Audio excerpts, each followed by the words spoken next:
এই লকডাউন আমরা মানি না। বাংলা আলাপ শুনে নেন। খুনি সন্ত্রাসীদের দেওয়া লকডাউন কেন মানবো? আসলে আমাদের বাচ্চা কাচ্চা এগুলা নিয়ে যা মৃত্যুর মুখে ঠেলে দেয় এই রাজনীতিবিদেরা, এগুলো আমরা মানি না। আমরা দেশের শান্তি শৃঙ্খলাভাবে চলতে চাই।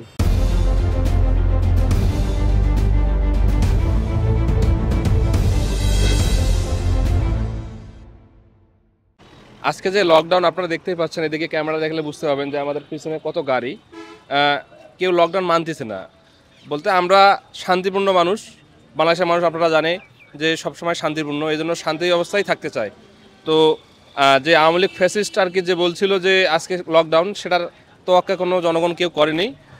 সেই তোয়াক্কা না করে আমরা আমাদের কর্মজীবনে বের হয়ে গেছি। যাদের কর্মস্থল বিভিন্ন কাজের জায়গা, তারা সেখানেই চলে গেছে।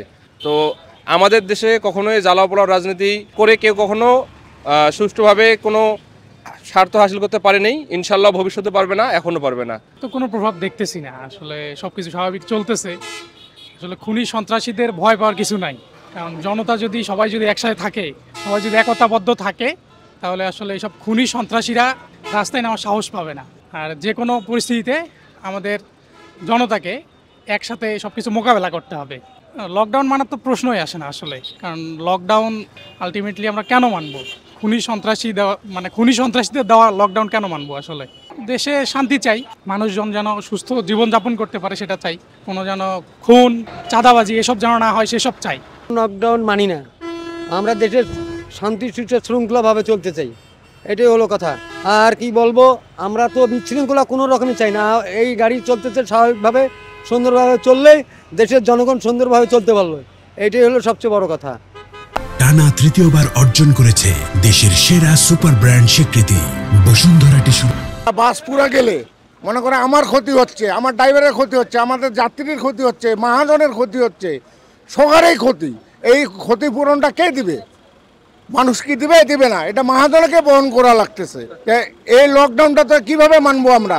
আমাদের তো পেটে খিদে ভাই, আমাদের তো লাগতেই হবে। আমাদের পেটের খিদের ধরেই রোডে যাচ্ছি। আমাদের তো আর ওরকম বাপের জমিদারি নেই। আমাদের কি জমিদারি আছে? আমরা গরিব মানুষ, আমাদের চলতেই হবে ভাইয়া, কোনো বুদ্ধি নেই। এই লকডাউন আমরা মানি না। বাংলা আলাপ শুনে নেন। আমরা বাংলাদেশে যাই সুস্থ, সবাই সুস্থভাবে থাক, এটাই চাই, আর কিছু চাই না।